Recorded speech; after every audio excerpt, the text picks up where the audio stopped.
أما بعد فقد قال الله تعالى في القرآن المجيد فأعوذ بالله من الشيطان الرجيم بسم الله الرحمن الرحيم محترم حضرات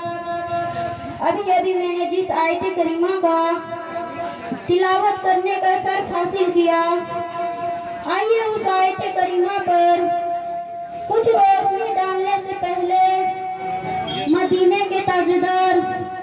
ہم غریبوں کے غمگسار نائب پروردگار جناب احمد مصطفیٰ محمد مصطفیٰ صلی اللہ تعالی علیہ وسلم کے مقدس بارگاہ میں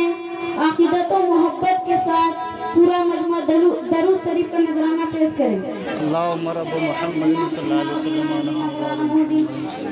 صلی صلاۃ و سلام علیہ یا رسول اللہ صلی اللہ تعالی علیہ وسلم۔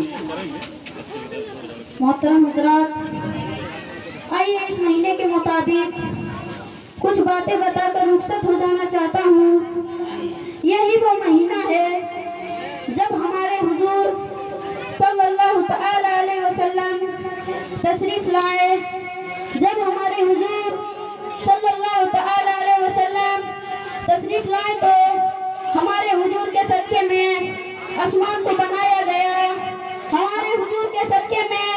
زمین کو بنائی گئی، ہمارے حضور کے صدقے میں عرش اور فرش کو بنایا گیا،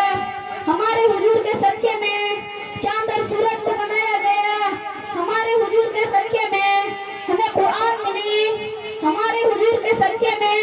ہمیں نماز ملی، ہمارے حضور کے صدقے میں ہمیں توریت ملی، ہمارے حضور کے صدقے میں ہمیں زبور ملی، ہمارے حضور کے صدقے میں ہمیں انجیل ملی، ہمارے حضور کے صدقے میں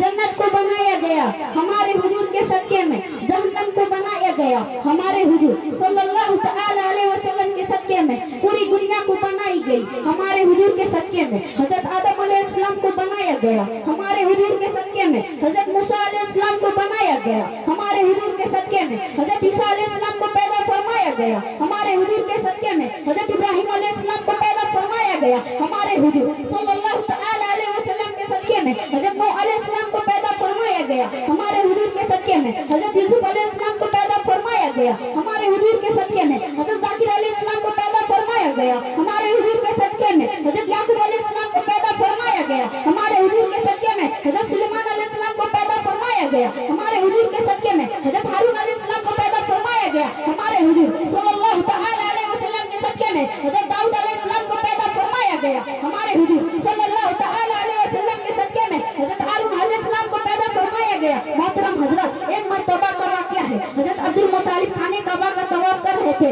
انہوں نے اچانک کیا دیکھا، خانہ کعبہ منہ کے بل گر گیا، وہ سوچنے لگتے ہیں اب تو دیوار ریزہ ریزہ ہو جائیں گے، اینٹ ٹوٹ جائیں گے، ابھی خانہ کعبہ کھڑا تھا، اچانک کیا ہو گیا، خانہ کعبہ منہ کے بل گر گیا۔ جب حضرت عبد المطلب خانہ کعبہ سے باہر آتے تو لوٹیا سے ملاقات ہوتی ہے، لوٹیا نے عرض کیا حضرت عبد المطلب کے گھر پوتا ہوا ہے، قسم خدا کی مجھ سے مانو۔ حضرت عبد المطلب کو اتنا سننا تھا کہ وہ ارشاد فرماتے ہیں اے مکہ والے سنو سنو، اے مکہ والے سنو سنو، کعبہ گرا نہیں تھا، اور جو کعبہ سجدے میں جھکا تھا میرے پوتے محمد صلی اللہ تعالی علیہ وسلم کے والد کی خوشی میں کعبہ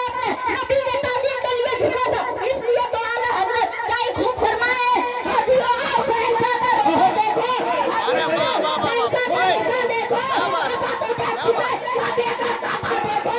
کعبہ تو دیکھ چکے، کعبے کا کعبہ دیکھو۔ محترم حضرت ایک مرتبہ کا واقعہ ہے، حضرت جبریل علیہ السلام نبی کی بارگاہ میں پیش ہوتے ہیں اور عرض کرتے ہیں یا رسول اللہ صلی اللہ تعالی علیہ وسلم، میں نے حضرت نوح علیہ السلام کی امت کو جہنم میں دیکھا، یا رسول اللہ میں نے حضرت عیسیٰ علیہ السلام کی امت کو جہنم میں دیکھا، یا رسول اللہ میں نے حضرت موسیٰ علیہ السلام کی امت کو جہنم میں دیکھا، یا رسول اللہ میں نے حضرت ابراہیم علیہ السلام کی امت کو جہنم میں دیکھا، یا رسول اللہ میں نے حضرت ذاکر علیہ السلام کی امت کو جہنم میں دیکھا، یا رسول اللہ میں نے حضرت یعقوب علیہ السلام کی امت کو جہنم میں دیکھا، یا رسول اللہ میں نے حضرت داؤد علیہ السلام کی امت کو جہنم میں دیکھا، یا رسول اللہ میں نے حضرت ہارون علیہ السلام کی امت کو جہنم میں دیکھا۔ قسم خدا کے مسلمانوں، حضرت جبریل علیہ السلام کو اتنا فرمانا تھا کہ ان کی زبان خاموش ہو جاتی ہے۔ ہمارے پیارے آقا صلی اللہ تعالی علیہ وسلم